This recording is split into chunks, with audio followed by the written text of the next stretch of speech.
El papel de México en la Guerra Civil Española.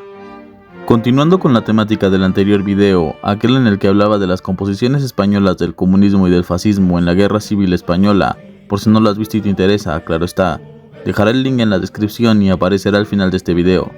El tema que ahora he de tratar es uno muy interesante, ya que pocos conocen la ayuda que México prestó a la Segunda República Española durante su conflicto con los nacionales fascistas, ya que en esa época la República Mexicana atravesaba a la vez por un periodo de cercanía a las ideas del comunismo.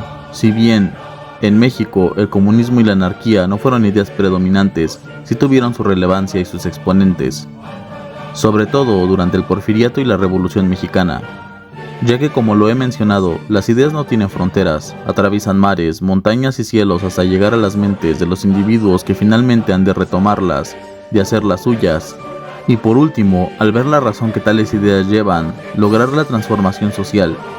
Eso mismo ocurriría con toda idea que se gestaba en Europa, como la Ilustración, el marxismo, la anarquía, así también el fascismo.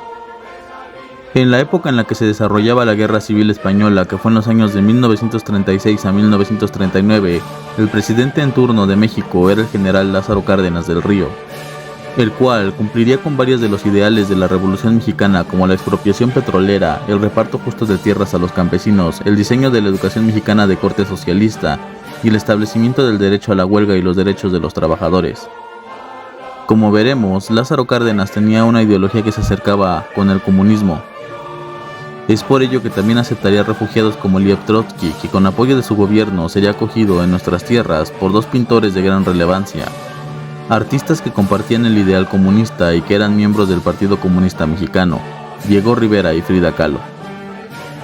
Desde la Revolución Mexicana de 1910, la política exterior de México se manifestó en una política diplomática de apoyo a gobiernos legalmente constituidos y en un veto a gobiernos establecidos antidemocráticamente.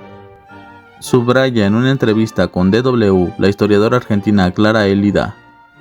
Esta académica del Colegio de México y fundadora de la Cátedra México-España recuerda que el país latinoamericano apoyó a la República desde sus inicios en 1931. La llegada de la democracia a España permitió el estrechamiento de los lazos entre ambos estados, entre los que, según Lida, existía una simpatía natural. Por el contrario, México no había tenido muy buenas relaciones con el sistema monárquico precedente. Esta reconocida investigadora afirma que entre la Segunda República Española y el México de aquel entonces había afinidades en más de un sentido. Ambos compartían, entre otras cosas, su filosofía social. La República Española examinó con mucha atención la Constitución Mexicana de 1917, junto con la República de Weimar, en Alemania y otras de la época, para poder redactar su propia Constitución republicana.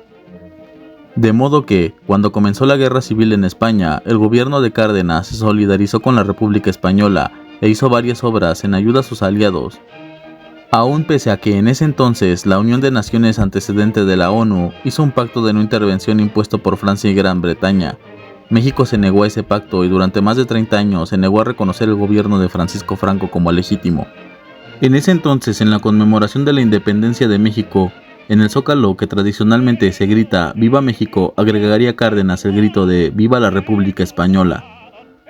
En julio de ese año de 1936, iniciada la contienda entre la República y los rebeldes nacionalistas, Lázaro Cárdenas enviaría un primer cargamento de armas al que seguirían otros para apoyar a los republicanos. El hijo de Lázaro Cárdenas, Cuauhtémoc Cárdenas, diría lo siguiente a la BBC. El gobierno de México de entonces estuvo siempre del lado de la República porque reconocía su legitimidad. Lázaro Cárdenas fue solidario con un gobierno amigo que estaba siendo agredido por fuerzas extranjeras, la Italia fascista y la Alemania nazi. Igualmente, durante el conflicto, así como posterior a este, hubo una gran cantidad de personas intelectuales, artistas, niños, familias enteras que tuvieron que salir de su país ante el establecimiento del franquismo en España. Así es que se fueron exiliados a diversos países, pero en ninguno hubo tantos refugiados como en México, a los cuales se recibió con los brazos abiertos. Aunque los exiliados también llegaron a otros países, entre ellos la Unión Soviética, Inglaterra, Francia, Cuba o República Dominicana, en ninguno de ellos fueron tantos ni tan cobijados como en México, explica la coordinadora del Centro de Estudios de Migraciones y Exilios de la Universidad Nacional de Educación a Distancia, María Luisa Capella. Aquellos refugiados de la guerra que ante el franquismo se fueron a Francia sabían que en breve el Tercer Reich tendría posesión del país, de modo que corrían mucho peligro, por lo que aquí entra una figura emblemática de nuestro país que curiosamente e injustamente no es tan conocido como merecería, ya que muchos más conocen el caso de Schindler, quien salvó a varios judíos de la persecución nazi, pero pocos saben de Gilberto Bosques, quien siendo un cónsul mexicano en Francia logró al alquilar 2 castillos franceses poniéndole las banderas mexicanas para que fueran considerados como parte del consulado, resguardar a miles de personas que huían no solo de la persecución nazi, sino también, y en este tema, a los españoles que escapaban de la España franquista. Gilberto Bosques entonces se encargó de sacar de aquel país a aquellos seres humanos que corrían peligro y que buscaban una nueva vida, segura, lejos de la represión y las tiranías. El trabajo de Gilberto Bosques fue un acto de humanidad y de alta filantropía. Así salvó a muchos españoles que estaban en campos de concentración, a los que lograban poner un pie fuera de él y su legación los llevaban a sus castillos. Explica que en los campos de concentración en Francia, aunque no eran de exterminio, las condiciones eran terribles. La gente se iba muriendo de disentería por la comida que les daban. La mortalidad infantil era de 97%. En 1937, muchos republicanos enviaron a sus hijos a otros países para que no sufrieran la brutalidad de la guerra. En México llegaron casi 500 de ellos, menores de diferentes edades en un barco de vapor llamado Mexique. Después fueron llevados a Morelia, Michoacán, donde fueron acogidos. Las familias tenían la esperanza de volver por ellos cuando la guerra terminara, pero todo se complicó aún más con la victoria de Franco y del bando nacional. México también se vería beneficiado con el exilio de los españoles a sus tierras, pues estaba en pleno periodo de crecimiento en educación y en ciencia. Aunque entre los exiliados había personas de todo tipo, el 25% de ellas eran intelectuales, entre ellos científicos, literatos, historiadores, filósofos, etc. Incluso algunos de ellos fundaron una casa llamada la Casa de México en España, lo que hoy en día se conoce como el Colegio México y el Ateneo Español de México. Las universidades más prestigiosas de México, que son el Instituto Politécnico Nacional y la Universidad Nacional Autónoma de México, la UNAM, se vieron beneficiadas al contratar a estos españoles para dar clases o hacer investigación. Uno de los españoles más conocidos en ese aspecto fue José Gaos, quien sería un filósofo español, precisamente profesor de la Facultad de Filosofía y Letras de la UNAM, el profesor de Leopoldo Sea, quien sería influyente en un movimiento llamado el Grupo Hiperión, dirigido por Gaos, para la búsqueda de la identidad mexicana. Este movimiento decía que el mexicano es una mezcla entre el español y el indígena, y es por ello que dicho movimiento se llamaría Hiperión, puesto que este es hijo de 2 divinidades griegas, Urano y Gea, el dios del cielo y la diosa de la tierra, como una especie de mezcla entre estas 2 culturas, el sincretismo. Precisamente José Gaos daría los elementos a Leopoldo Sea para conformar este movimiento y este pensamiento filosófico. Asimismo, es recordado Leopoldo Sea por protagonizar un debate con Salazar Bondi, quien sostenía que en Latinoamérica no hay un pensamiento filosófico auténtico y que para que éste se diera, debía de prescindir en lo más posible de su vinculación excesiva con Europa u Occidente, mientras que Sea sostenía lo contrario, que en Latinoamérica se había un pensamiento filosófico original. ¿Tú qué piensas al respecto? Los exiliados españoles, como lo vemos, fueron una contribución excelente al país mexicano, que se alejaba de su época caótica de la Revolución y buscaba crear instituciones. De modo que también los españoles refugiados crearon escuelas como los reconocidos Colegio Madrid y el Instituto Luis Vives. Entre los exiliados hubo sobre todo al principio una fidelidad y unión en torno a los valores republicanos, entre ellos la dignidad humana, la justicia y la educación. De alguna manera, dicen, la República siguió viva en México. Como hijo de un exiliado, crecí en México en un ambiente republicano.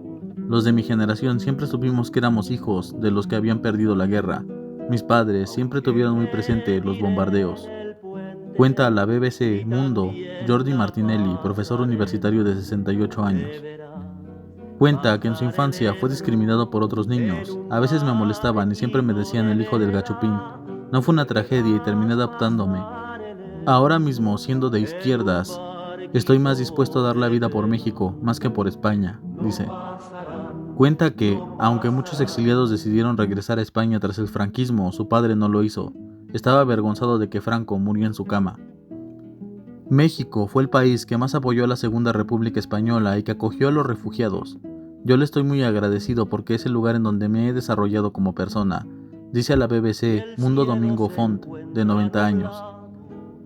Además de estos testimonios y de los anteriormente descritos, también es importante señalar que uno de los pintores muralistas más famosos de nuestro país, David Alfaro Siqueiros, fue a combatir en el bando republicano, obteniendo el rango de coronel, ya que tenía experiencia previa al participar también en la Revolución Mexicana como soldado. Su trabajo consistía en realizar misiones secretas sin dirigir a los soldados en los frentes de batalla. Si se quiere saber más al respecto, haré un video sobre el papel de Siqueiros en la Guerra Civil Española y en su vida como rebelde, ya que no solo era un gran muralista, sino que a la vez un activo luchador e idealista del comunismo. Aun cuando este episodio de la Guerra Civil y de la ayuda de México en la época de mayor necesidad de los españoles, incluso contra el mundo, ya que muchos de los países europeos se mantuvieron al margen del conflicto, dejando a la República Española a su suerte, México no ha sido reconocido. De hecho, muchos desconocen este episodio histórico en el que un país latinoamericano ayudó a España y a su gente. Y sin duda, también resultamos beneficiados, como lo hemos visto, por aquellos que viniendo como refugiados, nos ayudaron a nosotros los mexicanos a estructurar nuestra educación, nuestras artes e incluso nuestra identidad. Si el video te gustó, por favor dale like y compártelo. ¿Tú sabías del papel que México jugó en la Guerra Civil Española? ¿Qué opinas al respecto? Abajo en los comentarios podrás expresarte. Sin más por el momento, me despido. Nos vemos a la próxima.